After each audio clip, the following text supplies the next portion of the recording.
नमस्कार मित्रांनो, आपल्या धर्मसंस्कृती चॅनलमध्ये आपल्या सर्वांचं स्वागत आहे. पुन्हा एकदा आपण एक पौराणिक कथेवर आणि आलेल्या मकर संक्रांतीच्या सणाविषयी माहिती, सखोल अशी आणि पुराणिक माहिती जी आपण कुठंच ऐकली नसेल अशी माहिती आपण आज बघणार आहोत. बघा, आपण सर्वजण म्हणतोय संक्रांतीने संक्रासुराचा वध केला, पण तो का केला आणि कशासाठी केला आणि कशा पद्धतीने केला हे आपण या व्हिडिओमध्ये बघणार आहोत. आपण अनेक व्हिडिओ बघितले असन संक्रांतीविषयी, पण अशी माहिती आपण कुठंच ऐकली नसेल. यामध्ये आपण शनिदेव आणि सूर्यदेवाची कथा काय आहे हे पण बघणार आहोत आणि तीळ का बरं वाटले जातात याविषयी पण माहिती बघणार आहोत. तर व्हिडिओ तुम्हाला पूर्ण शेवटपर्यंत ऐकावं लागेल. व्हिडिओ खूप मोठा पण होऊ शकतो, पण तुम्ही आवर्जून ही माहिती ऐका आणि आपली संस्कृती किती महान आहे या व्हिडिओद्वारे आपल्याला समजेल. तर बघा, पहिल्यांदा आपण संक्रांतीची कथा बघू. ज्यावेळेस कार्तिक स्वामी यांचा जन्म ज्यावेळेस झाला होता कार्तिक स्वामींचा, त्यावेळेस त्यांचं जे पालन पोषण केलं होतं ते कृतिकांनी केलं होतं. कृतिकांनी पालन पोषण केल्यानंतर तारकासुराचा जो कार्तिक स्वामींनी वध केला होता, त्याच्यानंतर त्यांच्या दैत्यकुळामधील संक्रासूर व किंक्रासूर या दोन राक्षसांना खूप राग आला होता या गोष्टीचा आणि त्यांनी खूप मोठं तपश्चर्या केली आणि त्यांनी वरदान मागून घेतलं होतं. तर जो संक्रासूर जो होता त्याला पाण्यामध्ये मरण नव्हतं आणि जो किंक्रासूर होता त्याला सूर्याचे सुद्धा किरण थांबवू शकत होता, असं त्याला वरदान होतं. आणि या कृतिकांवर त्यांचा खूप म्हणजे वाईट हेतू होता की यांनीच कार्तिक स्वामीला मोठं केलं आणि त्याच्यामुळंच हा तारकासूर मारला गेला, हे त्यांच्या मनात राग होता. त्याच्यानंतर त्यांनी हे वरदान मिळाल्यानंतर त्यांनी पृथ्वीला छळायला सुरुवात केली आणि पृथ्वीचा छळ करत असताना हे दोघं जण नरभक्षक राक्षस झाले. हे नरभक्षक राक्षस झाले म्हणजे ज्या स्त्रिया होत्या त्या विधवा होऊ लागल्या. त्याच्यामुळं सर्वांना संकट पडलं का आता काय करायचं, पण यांचं मारणं पण शक्य होत नव्हतं. नेमकं काय करावं कोणाला सुचत नव्हतं, कारण तो जो संक्रासूर जो राक्षस होता तो पाण्यात लपून बसायचा आणि पाण्यात लपल्यामुळे त्याला काहीच करता येत नव्हतं, त्याचा वध करताच येऊ शकत नव्हता.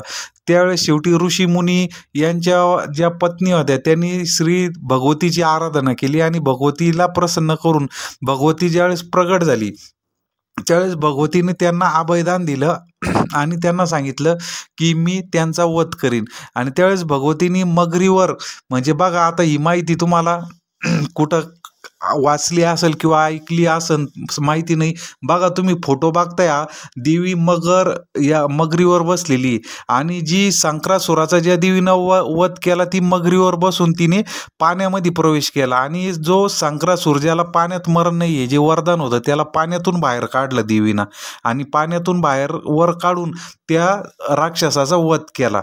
मग तो दिवस म्हणजे मकर संक्रांतीचा दिवस म्हणून संक्रांत म्हणतात. संक्रासूर जो वध केला म्हणतात देवीना तो या दैत्याचा केला आणि कृतिकांनी त्यांना म्हणजे कृतिकांपासून संरक्षण माता पार्वतीने केलं त्यांचं. म्हणजे कृतिकांना मारण्यासाठी ज्यावेळेस हा दैत्य जात होते त्यावेळेस माता पार्वतीनेच त्यांचं संरक्षण केलं आणि भगवती रूपात संक्रा देवीच्या रूपात त्यांनी त्याचा वध केला. दुसरा जो दैत्य होता तो म्हणजे किंक्रासूर होता, तो सूर्याचे किरण सुद्धा थांबवत होता. म्हणजे पृथ्वीवर तो हा म्हणजे थंडीचा वेळ होता, थंडी असल्यामुळे खूप थंडी प्रदेशात प्रत्येक ठिकाणी पडत होती, त्याच्यामुळं जनजीवन हे विस्कळीत झालं होतं. ज्यावेळेस देवीनं दुसऱ्या दिवशी किंक्रासूर म्हणजे बघा हा खूप भयानक म्हणजे सूर्याची किरणं सुद्धा थांबवू शकत होता, इतकं त्याला मोठं वरदान भेटलं होतं. त्यावेळेस देवीनं दुसरा अवतार घेतला आणि देवी गाढव आणि घोड्यावर बसून त्या राक्षसाचा देवीनं वध केला, म्हणून त्याला किंक्रासुराचा वध दुसऱ्या दिवशी संक्रांतीच्या दुसऱ्या दिवसाला किंक्रांत आपण असे म्हणतो, कर असे म्हणतं काही ठिकाणी. तर ह्या दोन दैत्यांचा वध करण्यासाठी भगवतीनं संक्रा देवीचा अवतार घेतला, म्हणून या सणाला आपण संक्रांती असं म्हणतो.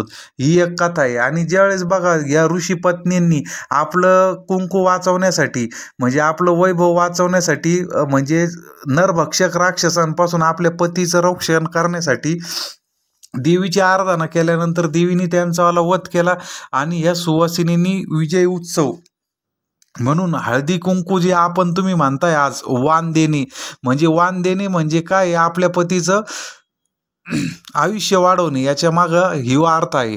मग त्यावेळेस देवीसोबत त्यांनी वाण देवीला अर्पण केले, तेव्हापासून हे वाण वाटायचं म्हणजेच हळदी कुंकाचा कार्यक्रम साजरा केला जातो. याच्या मागं खरी ही मूळ कथा आहे. आज तुम्ही कुठं पण ऐकत असा ना हळदी कुंकू, पण त्याच्या मागं खरी भूमिका ही आहे की ज्या नरभक्षक राक्षसापासून देवीने त्यांचा वाचवलं, त्यांच्या म्हणजे जे पृथ्वीवरचे लोक होते त्यांना वाचवलं, म्हणून त्यांच्या या ऋषी पत्नींनी त्या देवीचा मान सन्मान केला. ही अशी आहे संक्रांतीची कथा. तर आता बघा दुसरी कथा बघू. मकर संक्रांत म्हणजे हा पर्वणी काळ आहे. पर्वणी काळ म्हणजे बघा दक्षिणायन आणि उत्तरायण हे दोन आयन असतात. दक्षिणायन म्हणजे देवांची रात्र असती आणि उत्तरायण म्हणजे देवांचा दिवस असतो. तर बघा आता उत्तरायण चालू होऊन जवळजवळ 10 ते 12 दिवस होऊन गेलेले, आणि उत्तरायणाचा ही जी संक्रांतीचा दिवस असतो तो देवांचा दिवस म्हणजे पहिला दिवस असतो देवांचा, म्हणून हे देवांचं पहिलं नवीन वर्ष पण मानलं जातं. याच वर्षी स्वर्गाचे दार पण उघडले जातात, म्हणून उत्तरायणामध्ये ज्यांचा मृत्यू होतो ते लोक स्वर्गलोकी जातात असे म्हणतात. पुराणामध्ये बघा पांडव युगामध्ये ज्यावेळेस द्वापर युगामध्ये भीष्माचार्य यांचा वध झाल्यानंतर म्हणजे अर्जुनाने त्यांना बाणशेवर ज्यावर लोटलं त्यावेळेस त्यांना इच्छा मरण होतं. तर त्यांनी इच्छा मरण असताना त्यांनी दक्षिणायनामध्ये मृत्यू नको म्हणून त्यांनी उत्तरायणापर्यंत वाट बघितली आणि या मकर संक्रांतीच्या दिवशीच आपला देह ठेवला. म्हणून एक मोक्षाचा पण हा एक दिवस आहे. त्याच्यानंतर बघा दुसरी कथा सूर्यदेव आणि शनिदेवाची आहे. आता थोडक्यात माहिती सांगतोय, नाही तर व्हिडिओ खूप मोठा होईल. सूर्यदेव आणि शनिदेव यांच्यामध्ये वितुष्ट आहे हे आपल्या सर्वांना माहीत आहे, पण याचं कारण काय? सूर्यदेवाची जी पत्नी होती संज्ञादेवी, त्या संज्ञादेवीला सूर्याचा प्रकाश सहन होत नव्हता, म्हणून तिने आपली छाया सूर्यदेवापाशी ठेवली आणि ती स्वतः तपश्चर्या करण्यासाठी गेली. त्या छायेपासून सूर्यदेवाला पुत्र झाला शनिदेव. मग शनिदेव आणि सूर्यदेवांना शनिदेवाचं लहानपणापासून वागणं पटत नव्हतं, म्हणून ते त्यांच्यावर रागवायचे. एकदा काय झालं का सूर्यदेवांच्या ज्यावेळेस बघत असताना शनिदेवाचं त्यांच्याकडून घर त्यांनी जाळून टाकलं. आता बघा सूर्यदेव म्हणजे ग्रहांचे राजा आहे. प्रत्येक ग्रहाला कुठं बसायचं, कोणत्या राशीत बसायचं हे सूर्यदेव ठरवतात. तर सूर्यदेवांनी त्यांना एक राशी कुंभ रास दिलेली होती. कुंभ राशीमध्ये शनिदेव राहत असत त्यांच्या आईसोबत. पण त्यावेळेस नेमकं काय झालं, सूर्यदेवांची दृष्टी त्या घराकडे पडली आणि ते घर जळून गेलं. घर जळून गेल्यानंतर बघा सूर्यदेवाचे म्हणजे संज्ञादेवीपासून जे यम देव म्हणतो आपण, त्यांना जे यमदेव होते ते शनिदेवांचे भाऊ होते. तर यमदेवांनी सांगितले सूर्यदेवाला की शनिदेवांचं चांगलं करा, त्यांच्यावर खूप वाईट दिवस चालले, त्यांचं घर जळून गेलेलं आहे. तर त्यावेळेस सूर्यदेवाला करुणा येते आणि ते शनिदेवाकडे जायला निघतात. तर मग त्यावेळेस हे शनिदेवाला हे दुसरं घर देतात. दुसरं घर म्हणजे ही मकर रास. तर मकर राशीमध्ये सूर्यदेवांचा हा प्रवेश होतो, म्हणून याला मकर संक्रांती म्हणजे संक्रमण होतं या राशीतून त्या राशीत, म्हणून त्याला मकर संक्रांत म्हणजे मकर राशीमध्ये जातात सूर्यदेव, म्हणून याला संक्रमण असे म्हणतात, मकर संक्रमण. आणि त्याचाच पुढं अपभ्रंश झाला मकर संक्रांती. मग ज्यावेळेस सूर्यदेव शनिदेवाला भेटायला गेले त्यावेळेस त्यांचं घर जळत होतं. तर ते एका माडक्यामध्ये फक्त तीळ होते. तर ते तीळ त्यांनी शनिदेवांनी सूर्यदेवाला अर्पण केले आणि त्या दोघांचा एकोपा वाढला. म्हणून आपण मकर संक्रांतीच्या सणाला तीळ वाटतो. आणि गुळ म्हणजे काय, तर सूर्यदेव बलवान होण्यासाठी, तसेच गुरुग्रहाची कृपा लाभण्यासाठी पिवळा गुळ कसा असतो, पिवळा असतो, म्हणून हा गुळ वाटला जातो. या योगे शनी, गुरु आणि सूर्य या तिन्ही ग्रहांना बलवानता येते. आणि त्याचबरोबर हे थंडीचे दिवस असतात, तीळ हे उष्ण असतात, म्हणून आपल्या शरीराला पण उष्णता लाभण्यासाठी सुद्धा आपण तिळाचा वापर केला जातो. तर बघा ही कथा होती संक्रांतीची. त्याबरोबर आपण पतंग पण उडवत असतो. पतंग का बरं उडवत असतो, तर हा काळ थंडीचा असतो. तर आपण थंडीचा असल्यामुळे ज्यावेळेस पतंग उडवत असतो तो पतंग हा आकाशामध्ये उडत असतो. मग आकाशामध्ये पतंग उडवल्यानंतर आपलं लक्ष आपसूक सूर्यदेवाकडे जातं. मग सूर्याचं जे तेज आहे ते आपल्या डोळ्यांवर पडतं आणि डोळे समृद्ध होतात. हा एक ऋषी मुनींचा त्याच्या मागचा एक पाठीमागचा भाग आहे. म्हणून पतंग उडवण्याचं पण आपण याचे शास्त्रीय कारण हे आहे. बघा आपली संस्कृती खूप श्रेष्ठ आहे, पण आपल्याला माहिती नसतं काय कोणता सण कशासाठी साजरा केला जातो. थोडक्यात माहिती सांगायचा प्रयत्न केलेला आहे. कुठंच आपल्याला ही माहिती मिळणार नाही. खूप सर्च केलं तेव्हा ही माहिती मिळाली. आपल्याकडं काही ग्रंथ आहे, त्या ग्रंथामधून ग्रंथामधून 2-2 ओळी घेतल्या तेव्हा कुठे ही माहिती पूर्ण झाली.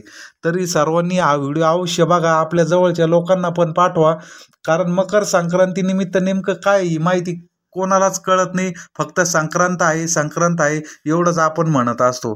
तर बघा, अशाच आपल्या नवनवीन व्हिडिओसाठी आणि माहितीपूर्ण व्हिडिओसाठी आपण आपल्या चॅनलला लाईक करा, सबस्क्राईब करा आणि इतरांनाही आपला व्हिडिओ पाठवा आणि कमेंट करायला विसरू नका. परत एकदा भेटूया अशाच नवीन व्हिडिओमध्ये. तोपर्यंत सर्वांना नमस्कार आणि मकर संक्रांतीच्या